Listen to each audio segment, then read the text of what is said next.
Hello, I'm Margaret from Logans Patchwork Fabrics. Welcome to my workshop on hearts and frames.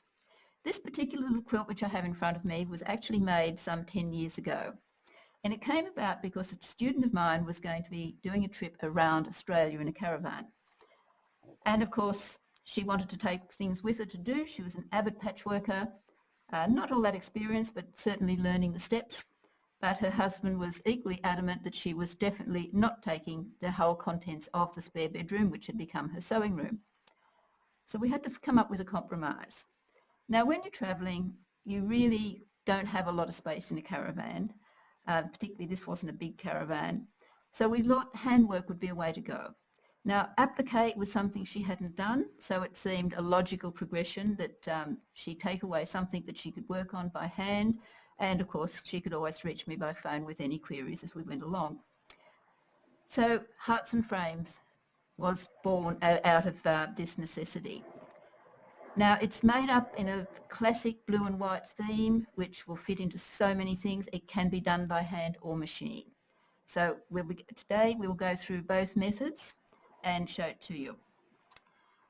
Now, as I mentioned, this was designed 10 years ago, so obviously these fabrics are no longer available.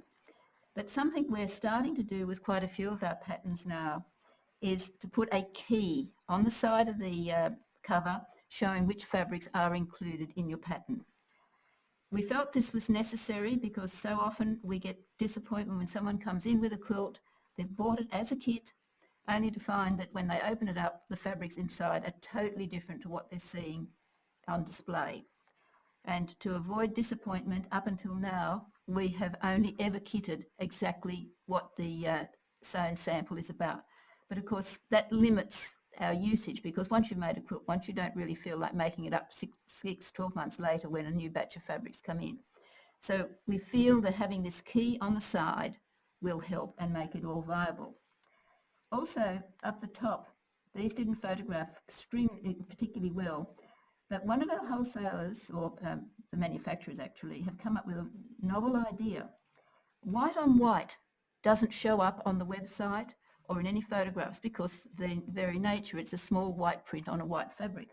So what they've done, they've split the illustration and they actually show you the design on one half, the grey parts of the design, and the white is the white fabric that's been printed. So it's a good way, particularly for those people who are limited to buying over the internet or from catalogues, to be able to see exactly what they're going to get. The illustrations you would see would be larger than it comes out, obviously, in the pattern. Okay, down to the pattern. Now, we'll go through the choice first. We did make it in rectangles. The simple reason, mathematically, it is much easier to work out the size of your quilt if you work in rectangles rather than squares, and you'll find a lot of my patterns work on this principle. In this case, from memory, I think it's something like 4 by 6. Now that allows me to control the length I want the quilt and the width, whereas if I work in squares, I am limited. This way, this pattern I might do 4 by 6. The next one I do, I might actually do it 4 by 5 or 5 by 6, depending on the end result that I want to achieve and whether I want to stay with odd numbers, both in my length and my width, which is something I like to do because I feel it gives you a much nicer balance and you can sort your fabrics out better. So keeping that odd number aspect in place, we have our fabrics. Now these little ones, 1, 2, 3, 4, 5, 6, 7. We're going to use 7 different blues throughout, and you'll see that they have now been sorted into their colours. So starting with your pale, coming through. Sometimes to get a group of fabrics you do need to repeat the same design, but as long as you've got something in between on your colour grading, that's fine, you don't notice it, and you can always twist things. Stripes can go up and down, they can go sideways. Stripes in a quilt is always fabulous. Always keep them in mind too for your bindings because some of the most stunning quilts of all will have striped fabrics used on the binding, and you can get diagonal stripes and away you go. Okay, as you can see, you don't need a lot of any one fabric because they're small pieces. In your pattern, you will find, after you've got all your instructions, now your white fabrics are divided into 2 groups. You have the 2 different styles, which you won't be able to see, I don't think, on the screen. But all my frames have been put on this lovely dotty fabric running down, whereas all my hearts have put on the little swirls. Now this keeps it easy to balance out, and it also acts as a reminder of how you're going to lay your quilt out as the time progresses. Each piece is nice and small. I've actually started here by fusing the pieces on, and of course I should have put two. Here we go, these two are the same. So what you actually have in your pattern is the two shapes. Now really this is a mirror image of that one, but it was easier just to do a template for both of them, because the idea is you trace these onto your Vlisafix, or in this case I'm using steamer seam, and when you cut them out, you're going to cut around the outer frame, and then you're going to use something like a small rotary cutter or your little scissors, and you're going to cut the heart out without breaking the outside frame. So effectively, for each applique, you're getting two for the price of one. So how much quicker is that when, as you're doing it, you're getting your two results? So one set of frames is going to give you a framed heart and a stripe. Now you'll notice there, this is what I was saying about moving things around. When I've put them out, I've twisted this heart slightly so that the stripes are running down, whereas these ones are running on an angle. And right through the quilt, if you went through and actually analysed each block, you would find that that technique has been used throughout, just that little bit of skewing here and there to give it character and movement. Makes it a lot more fun. Now when you actually are doing your appliques, let's go back, step back a moment for that. As I said, this one has been done on steamer seam. There's three ways I do applique usually. One, good old-fashioned way, which is your Vlisafix. Now normally if I'm using Vlisafix, that's where you've got your fusible web backed with paper. You're able, I don't know if you can see that on the screen, that very fine film. Now there was a period, I don't know, I haven't come across it for a while, where there was some look-alike fabrics, Vlisas coming out, and they'd have holes in them. You want one that has a nice even mesh all the way over, because when you come to your end bits, it's too hard to see.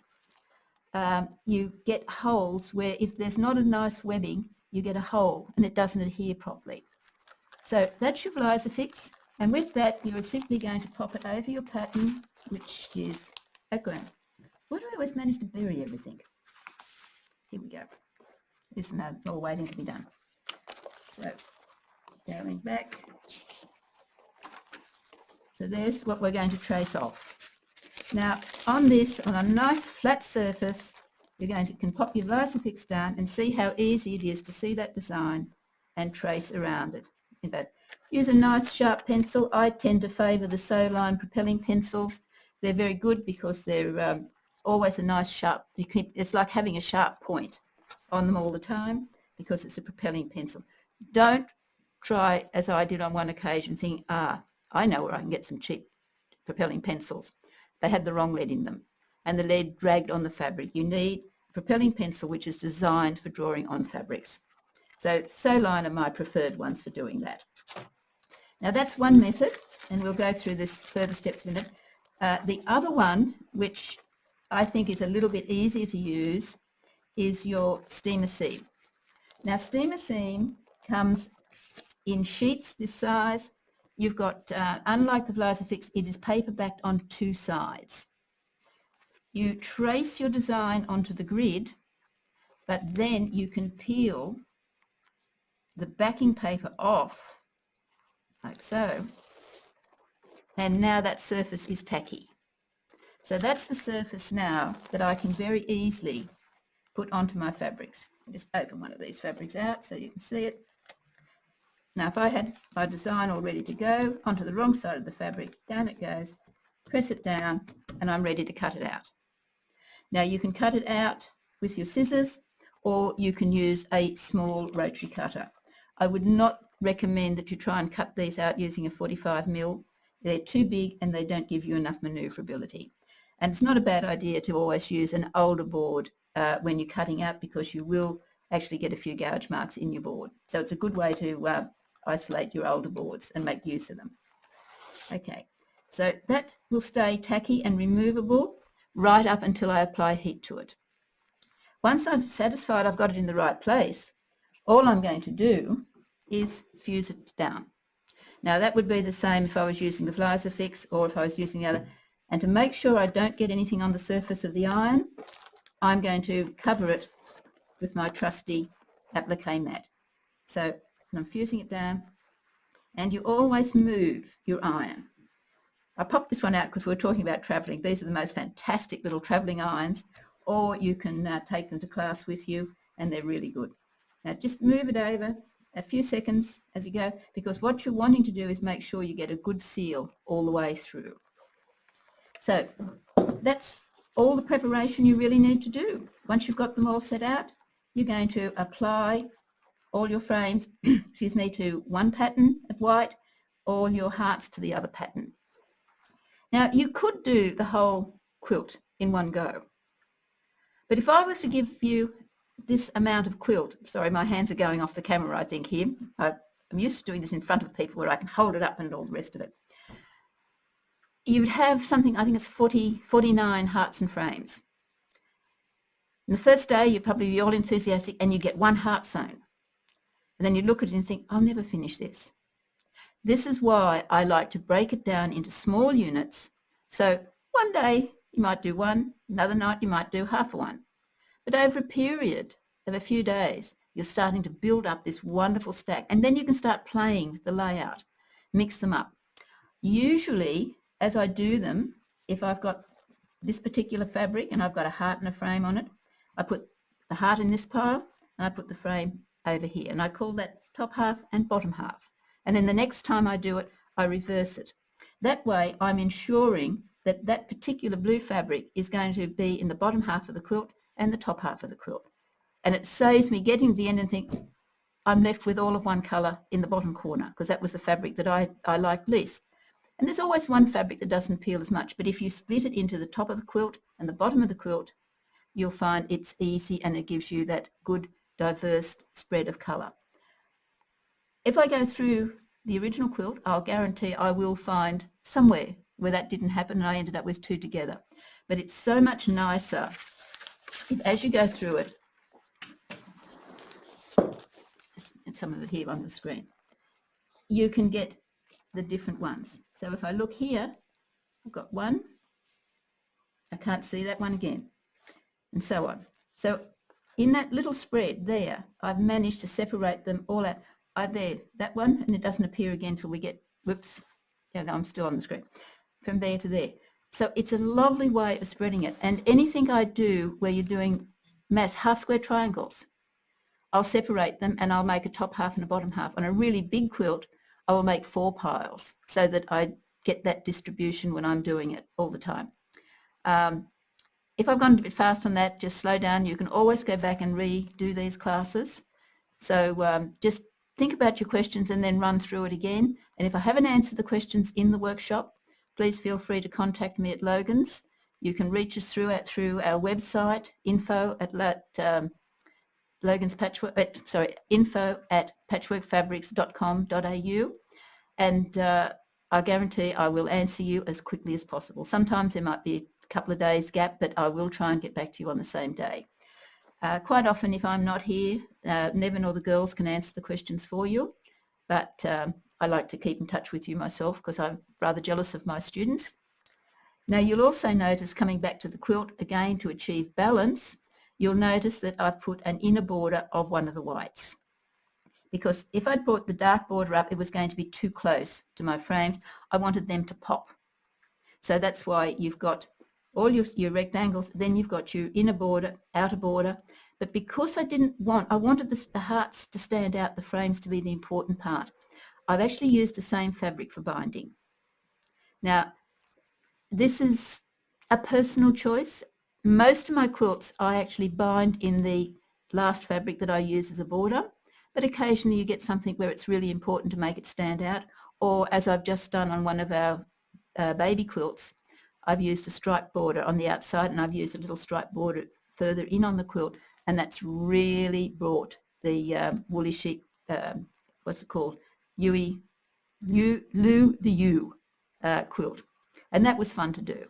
Other times we've used multicoloured stripes. In fact, once you've done this particular quilt, you might like to draw up your own, not hearts and frames, but you might decide to do a Christmas one. And you could have a frame that's Christmas, and then you might have a Christmas tree in it. You might have another one with a bell in it. So you could make up your own designs, working just on the principle. And I'm not going to be insulted. In fact, if you do it and send me a photo, I'd be thrilled, because I see my projects as starting points. They're not meant to be the be all of everything. They are supposed to be there to guide you and help you get started. And then the more you can put your imagination into it and make them individually yours, the more exciting it is for me. So please feel free to do that with any of the projects I do. Now, if you're going to go ahead, let's just go back to the sewing for a moment. Blanket stitch is the perfect stitch if you're hand quilting, hand piecing. If you're on the machine, have a play first and look at what stitches you've got available. This was sewn using a little blanket stitch also on the machine, but I could also do it in zigzag. If you prefer a more shabby look, you might prefer to do just a raw edge. In other words, drop your feed dogs and manipulate under the machine and get a lovely raw edge to it. And you can go backwards and forwards over the top of it. You can use other fancy stitches. Be willing to play. Look at it as an exercise to experiment with and come up with different ideas. And you'll be surprised at just what your machine and what you yourself are capable of. Now, when it came to quilting, I did quilt it by machine. As you can imagine, I don't have a lot of time anymore to do it, but it would have been beautiful by hand. If I was doing it by hand, I equally, as I've outlined each of the shapes by machine, I would have outlined them with hand quilting. Because I knew I wouldn't get this project finished in one sitting, and how am I going to make sure I maintain an even distribution within my stippling? And in this case, I thought, I know, I'll do all the hearts with a very fine stipple. That way, they'll really push them back or recess them so that the frames will pop up. The hearts themselves have popped because I have outlined them. And then I've just used a bigger, lazier free motion quilting in there. It's not actually stippling in the outside. Stippling's got rules to it, and I don't like rules. So I just call this a free motion quilting, and it's something that I just visualize when I'm doodling, and I literally doodle with the sewing machine all the way through. So that took care of the center. That was all done in the white. Now on the outside edge, I have, before I got there, I've just done a little bit of straight line stippling using the guide of the foot to help me. Yes, I'm still just in. And then I've done a meander down because I don't like doing too many rows of straight stitching. It means I've got to mark them all out, and I don't like that. Anything I can do that's free in my head is much easier. And this outside frame is what I call my bark quilting. And it started off years ago doing indigenous fabrics. How am I going to quilt it? I didn't want straight lines because there is very, very few straight lines in anything that is done by our First Nations people. I thought, I know, tree bark.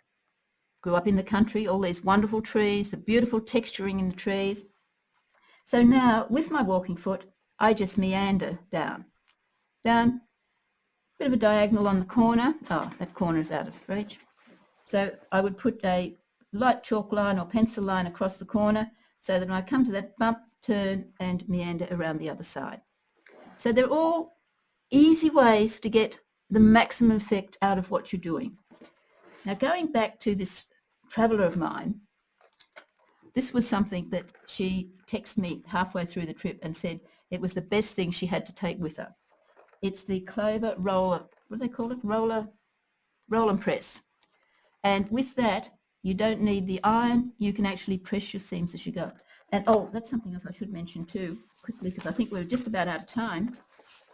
In your instructions, it actually gives you a diagram of your pressing, the fact that you're going to press your seams in opposite directions, and there's little markers there. So when as you're joining them up, it gives you a layout on how to join, because if you start joining the first row and just keep adding to it, you can sometimes get a skew. So it is much better if you do pairs, and then you've got a set of 3 in the middle, and then bring those together. That will keep it straight and true for you. Hopefully there's a few tips and tricks in there that will make it easier. We did decide that this little project is going to be our show special. So until the, I think it was the end of December, we decided, instead of being $99.95, it'll be $90 to those of you who are seeing it through the class. So you'll know what's going on. And the other products that I've shown you, they're all available. Oh, and of course, every applicator does need an applique mat. I think I mentioned that in the beginning. And one last thing, the thing that people forget, how do I turn corners? And of course, we've got lots of corners here. And the simple thing is, if it's an inner curve, you pivot. This is for the sewing machine. You pivot on the inside. If it's an outer curve, you pivot on the outside, which closes your stitches up. If you reverse that, you're getting wide gaps in it. So inner curve, inner pivot, outer curve, outer pivot. So ladies and gentlemen, and I hope we have got some gentlemen out there who are watching, because you're great quilters and you bring a lot of imagination to our industry. So keep up the good work and let us all know what you're doing. I'll be here to answer questions for a few minutes after the session. If we don't have time then, please just contact me through the shop. And of course, do visit our website, and at the same time, enroll for our email newsletter so we can keep you in touch with all the new things that are coming along. Happy sewing!